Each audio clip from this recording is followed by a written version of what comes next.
इस news के प्रायोजक है Iqbal fashion, Begumpet market, Solapur. 19 September 1960 रोजी भारत आणि पाकिस्तानमध्ये 6 नद्यांचे पाणी वाटप करण्यासाठी एक करार झाला, ज्याला सिंधू पाणी करार म्हणतात। पहलगाम मधील पर्यटकांवरील दहशतवादी हल्ल्यानंतर भारताने पाकिस्तानावर कायदेशीर सर्जिकल स्ट्राईक करतानाच दुसऱ्या दिवशी पंतप्रधान नरेंद्र मोदी यांच्या अध्यक्षतेखाली झालेल्या बैठकीत भारताने पाकिस्तानला धडा शिकवण्यासाठी 5 मोठे निर्णय घेतले। यामध्ये 65 वर्षे जुना सिंधू पाणी कराराला स्थगिती देण्यात आली, अटारी चेकपोस्ट बंद करण्यात आला, विजा निलंबित करण्यात आला आणि उच्चायुक्तांना काढून टाकण्यात आलं। सरकारच्या या निर्णयाचा पाकिस्तानावर काय परिणाम होईल ते जाणून घ्या। 19 सप्टेंबर 1960 रोजी भारत आणि पाकिस्तानमध्ये 6 नद्यांचे पाणी वाटप करण्यासाठी एक करार झाला, ज्याला सिंधू पाणी करार म्हणतात। या करारानुसार भारतात 3 पूर्वेकडील नद्यांवर, त्यापैकी रावी, बियास आणि सतलज या नद्यांवर पाकिस्तानाने अधिकार मिळाले, तर पाकिस्तानला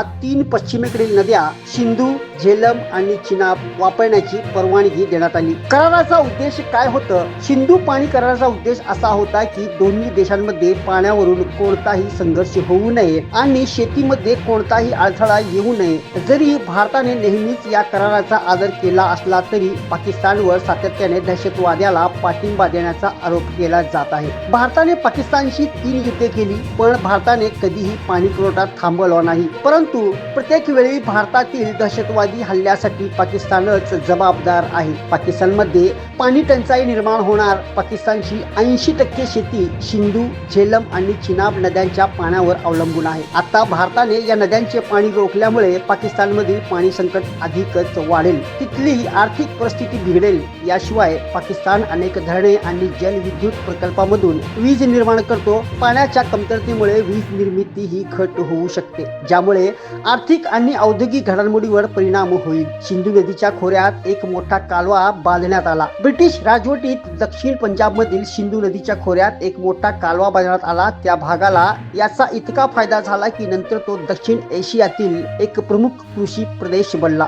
भारत आणि पाकिस्तानच्या फाळणी दरम्यान जेव्हा पंजाबची फाळणी झाली, तेव्हा त्याचा पूर्व भाग भारतात गेला आणि पश्चिम भाग पाकिस्तानात गेला। फाळणी दरम्यान सिंधू नदीचे खोरे आणि तिथे विशाल कालवे देखील विभागले गेले, पण यातून मिळणाऱ्या पाण्यासाठी पाकिस्तान पूर्णपणे भारतावर अवलंबूनच होता। पाण्याचा प्रवाह कायम ठेवण्याच्या उद्देशाने 20 डिसेंबर 1947 रोजी पूर्व आणि पश्चिम पंजाबच्या मुख्य अभियंत्यांमध्ये एक करार झाला। या अंतर्गत फाळणीपूर्वी ठरल्याप्रमाणे भारत 31 मार्च 1948 पर्यंत पाकिस्तानला पाण्याचा निश्चित वाटा देत राहिला, असा निर्णय घेण्यात आला। 1 एप्रिल 1948 रोजी जेव्हा करार आता अस्तित्वात नव्हता, तेव्हा भारताने 2 प्रमुख कालव्यांचा पाणीपुरवठा थांबवला, ज्यामुळे पाकिस्तानी पंजाब मधील 17 लाख एकर जमिनीवरील परिस्थिती आणखी बिकट झाली। भारताच्या या पावलामागे अनेक कारणे देण्यात आली, त्यापैकी एक म्हणजे भारत काश्मीर मुद्द्यावर पाकिस्तानवर दबाव आणू इच्छित होता। त्यानंतर झालेल्या करारानंतर भारताने पाणीपुरवठा सुरू ठेवण्यास सहमती दर्शविली आणि पाकिस्तानसाठी पाणी राखीव ठेवण्यात आले।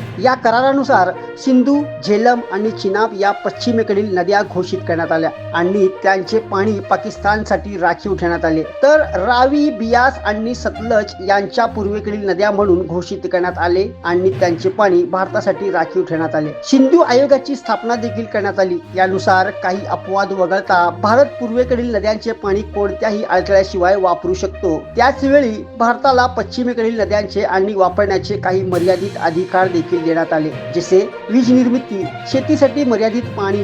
या करारात दोन्ही देशांसाठी करार आणि जागेची तपासणी इत्यादी बाबत वाटाघाटी करण्याच्या तरतूद होत्या। या करारात सिंधू आयोगाची स्थापना देखील करण्यात आली। या आयोगाअंतर्गत दोन्ही देशांच्या आयुक्तांची भेट घेण्याचा प्रस्ताव होता। या करारात कोणत्याही वादग्रस्त मुद्द्यांवर दोन्ही आयुक्तांमध्ये वाटाघाटी करण्याची तरतूद ही आहे। त्यात असेही म्हटले आहे की जेव्हा एक देश एखाद्या प्रकल्पावर काम करतो आणि दुसऱ्या देशाला ज्यावर काही आक्षेप असतो, तेव्हा पहिला देश त्याला प्रतिसाद देईल, यासाठी दोन्ही पक्षांच्या बैठका होतील। जर बैठकांमध्ये कोणताही तोडगा निघाला नाही तर दोन्ही देशांच्या सरकारांना तो एकत्रितपणे सोडवावा लागेल। याशिवाय अशा कोणत्या कोणत्याही वादग्रस्त मुद्द्यावर तटस्थ तज्ज्ञांनी मदत घेण्याची किंवा लवाद न्यायालयात जाण्याची तरतूद आहे. तर एकंदरीत या सगळ्या मुद्द्यांवर आमचाच पाण्यावर जगणाऱ्या पाखड्यांची आता माज झिरणार का, हा मोठा प्रश्न समस्त भारतीयांपुढे उभा आहे.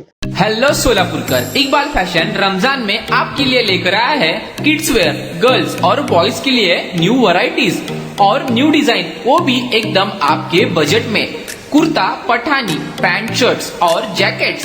गर्ल्स के लिए special Heera Mandi design, palazzo, gowns, frocks और ladies wear dress material, Pakistani suits, gown, palazzo, sharara. तो ये ईद सेलिब्रेट करो इकबाल फैशन के साथ. हमारा पता बेगमपेट मार्केट सोलापुर.